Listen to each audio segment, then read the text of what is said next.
در پی حضور پرشکوه و حماسی مردم در 12مین دوره انتخابات ریاست جمهوری و 5مین دوره انتخابات شوراهای اسلامی شهر و روستا، حضرت آیت الله خامنه ای رهبر معظم انقلاب اسلامی پیام تشکر و قدردانی صادر و بر نکات مهمی تأکید کردند.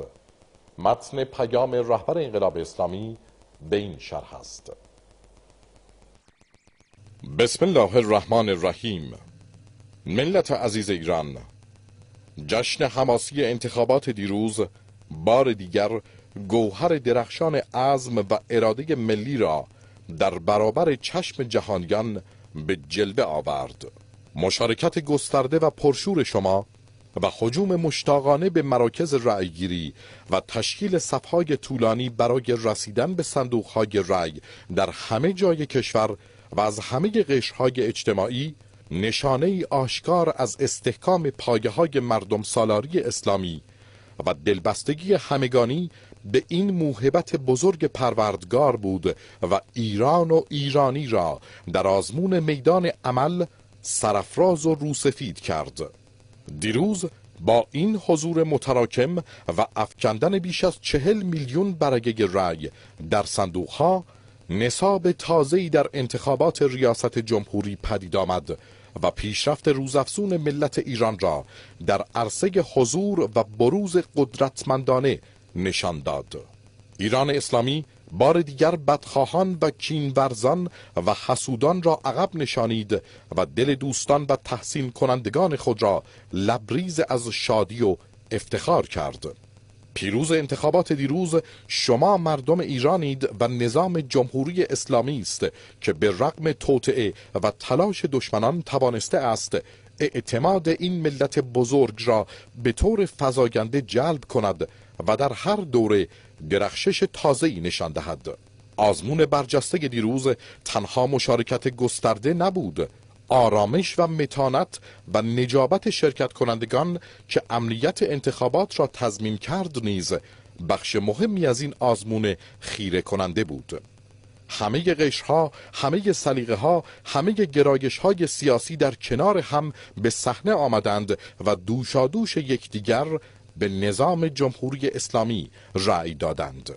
این جانب با خشوع در برابر خدای بزرگ جبهه سپاس بر خاک می‌سایم و لطف و رحمت و پاداش شایسته برای ملت ایران مسئلت می‌نمایم و به پیشگاه حضرت بقیت الله الاعظم ارواحنا فداه عرض سلام و اخلاص می‌کنم و نکاتی چند را متذکر می‌شوم.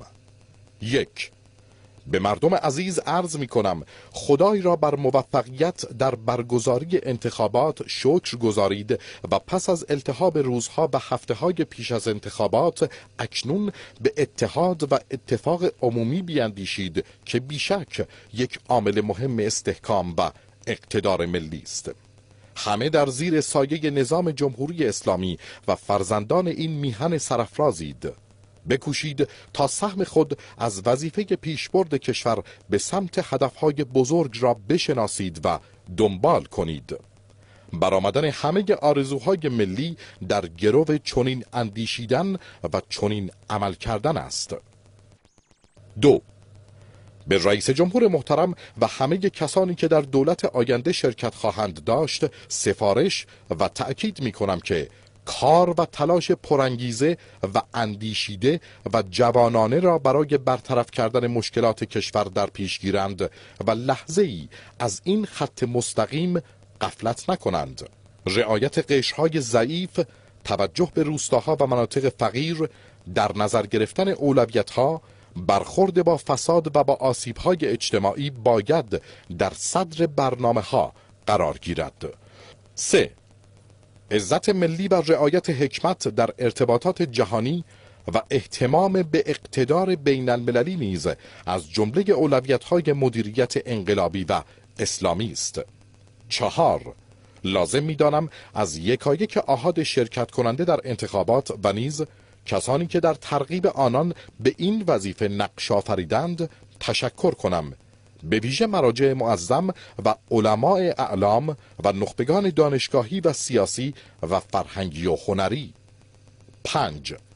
لازم می‌دانم از حضرات نامزدهای ریاست جمهوری نیز که در این روشنگری و شورآفرینی برای انتخابات تأثیر جدی بر جای نهادند تشکر کنم. 6. لازم می‌دانم از همه دستاندرکاران اجرا و نظارت انتخابات ریاست جمهوری و نیز انتخابات شوراهای شهر و روستا که متحمل زحمات طاقت فرسا شدند تشکر کنم. 7. لازم می‌دانم از حافظان امنیت انتخابات و نیز از رسانه ملی که انتخابات پرشور مرهون تلاش شبانه روزی و هنرمندانه آنان است سپاسگزاری کنم. 8. در پایان خود و همگان را به تقوا و تلاش در راه وظیفه الهی و اجتماعی و پایبندی به مسیر انقلاب که میراث ارزشمند امام خمینی بزرگ و شهدای گرانمایه است دعوت می کنم و شادی روح و علو درجات آنان را از خداوند متعال مسئلت می نمایم. و السلام علیکم و رحمت الله. سید علی خامنه ای، 30 اردیبهشت ماه 1396.